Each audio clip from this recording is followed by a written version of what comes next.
For over 2,000 years, one mystery has haunted archaeologists, historians, and treasure hunters alike. Where is Cleopatra VII buried? The last pharaoh of Egypt vanished from history, and with her, the location of her final resting place. But here's what will blow your mind. Recent discoveries suggest we've been looking in the wrong place this entire time. Imagine this scene with me.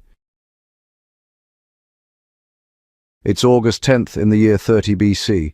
The great city of Alexandria is under siege. Roman legions commanded by Octavian, soon to become Emperor Augustus, are closing in. Inside my magnificent palace, I face the end of everything I fought for. My life is slipping away in Cleopatra's arms.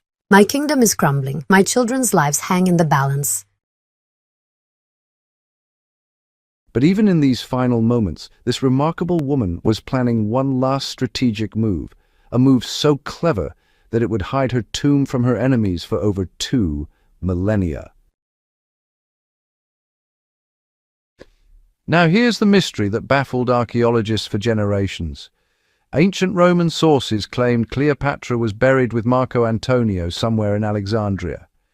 For centuries, experts assumed their tomb lay beneath the Mediterranean waves, lost forever in the sunken parts of ancient Alexandria.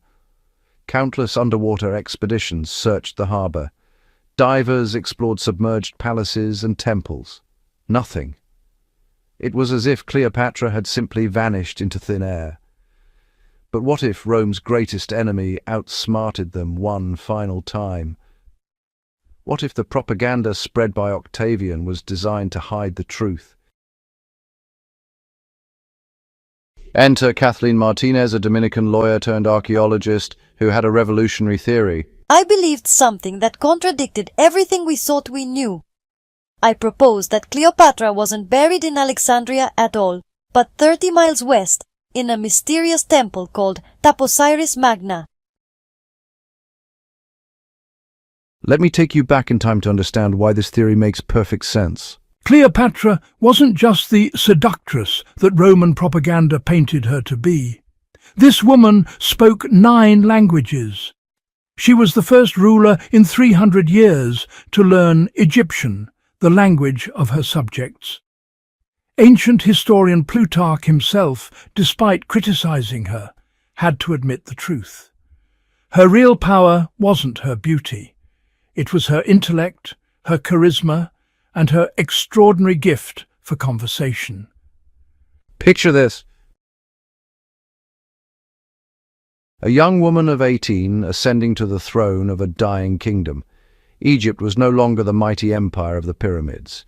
It was strangled by Roman influence, bankrupt from bribes paid to Roman generals. Her own father had paid Julius Caesar and Pompey the great 6,000 talents, an astronomical fortune, just to be recognized as legitimate pharaoh. The Ptolemaic family operated in an atmosphere of violence and betrayal. Cleopatra's father had executed his own eldest daughter. This was the brutal school where I learned politics. What happened next reads like the greatest thriller ever written. When her younger brother Ptolemy XIII and his advisors forced her from the throne, Cleopatra didn't accept defeat. She raised an army and marched back to Egypt. Then came her masterstroke. Julius Caesar had arrived in Alexandria to mediate the civil war, but Ptolemy's guards blocked all palace entrances. So what did Cleopatra do? I had myself wrapped in a large hemp sack.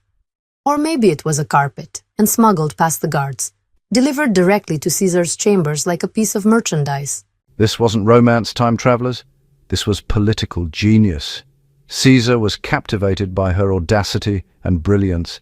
With Roman military support, Cleopatra defeated her brother, who drowned in the Nile River wearing his golden armor. She reclaimed her throne and gave birth to Caesarion, Little Caesar. For the next 17 years, this remarkable woman would seduce not one, but 2 of Rome's most powerful men, not with beauty, but with strategic brilliance. After Caesar's assassination in 44 BC, Cleopatra needed a new protector. Marco Antonio, now ruling Rome's eastern territories, summoned her to Tarsus. Once again, Cleopatra staged a spectacular entrance, I arrived dressed as the goddess Isis on a golden ship with purple sails perfumed with exotic scents and silver-tipped oars. I, who identified with the god Dionysus, was completely mesmerized. Their alliance produced 3 children and gave Cleopatra control over vast territories across the eastern Mediterranean. But here's where the story takes a dark turn. Antonio's recognition of Caesarion as Julius Caesar's legitimate heir threatened Octavian's position as Caesar's adopted son and political successor. Octavian launched a massive propaganda war, painting Antonio as poisoned by an exotic foreign witch, claiming he planned to move Rome's capital to Alexandria. This fear that Egypt would become the center of world power gave Octavian the moral justification he needed for war. The decisive naval battle at Actium in 31 BC sealed their fate. After defeat, with Octavian's armies besieging Alexandria, both lovers faced the inevitable end. Tricked by a false message that Cleopatra had killed herself, I fell on my sword. Dying, he was carried to Cleopatra's mausoleum and expired in her arms, a scene worthy of the Greek tragedies they both knew so well. Days later, on August 10th or 12th in 30 BC, Cleopatra ended her own life at age 39. The method remains debated. Some sources say she used a poison she'd personally developed through experiments on prisoners. Others prefer the legend of the asp, the Egyptian cobra. Yeah, and recent studies suggest the snakebite is unlikely because it causes a long, painful death. Ancient historian Cassius Dio reported her death was peaceful and painless. But here's what's fascinating, ancient seekers. The asp legend persisted because of its powerful symbolism. The cobra represented Wadjet, protector goddess of pharaohs. By linking her death to the sacred serpent, Cleopatra ensured she'd be remembered not as a defeated foreign queen, but as an Egyptian deity, an incarnation of Isis returning to the divine realm. Now we reach the most intriguing part of our journey. Octavian granted Cleopatra's dying wish to be buried with Marco Antonio, but then he did 2 crucial things. First, he executed Caesarion, eliminating any challenge to his position as Caesar's sole heir. Second, and this is critical, he actively suppressed all information about the tomb's location. Why? To prevent it from becoming a pilgrimage site, a symbol of defiance against his new imperial order. This is where my groundbreaking work comes in, fellow explorers. For over a decade, I've been excavating at Taposiris Magna, a temple dedicated to Isis located about 30 miles west of Alexandria. Using ground-penetrating radar technology, my team has confirmed an incredible discovery, a 9-meter-long cavity perfectly carved beneath the temple entrance. This underground structure would have required colossal effort, appropriate only for someone of supreme importance. Think about it, time travelers. Would Cleopatra, who carefully crafted her image as the goddess Isis throughout her reign, want to be buried in the bustling capital where Roman soldiers could defile her tomb? Or would she choose a secret ceremonial location, a temple dedicated to her patron goddess, far from prying eyes? Recent discoveries of a submerged port near Taposiris Magna confirm the area's strategic and royal importance, supporting the theory that this was a planned retreat. The challenge now is geology competing with archaeology. The tunnels carved in rock that might lead to the burial chamber are flooded. My team must drain the water to access the 9-meter cavity detected by ground-penetrating radar. This cavity is the great question mark that could rewrite history's final chapter.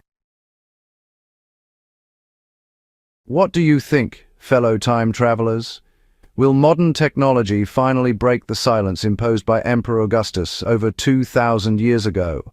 Will Kathleen Martinez succeed in draining those tunnels and confirming that this ceremonial hiding place is the tomb of Egypt's last queen?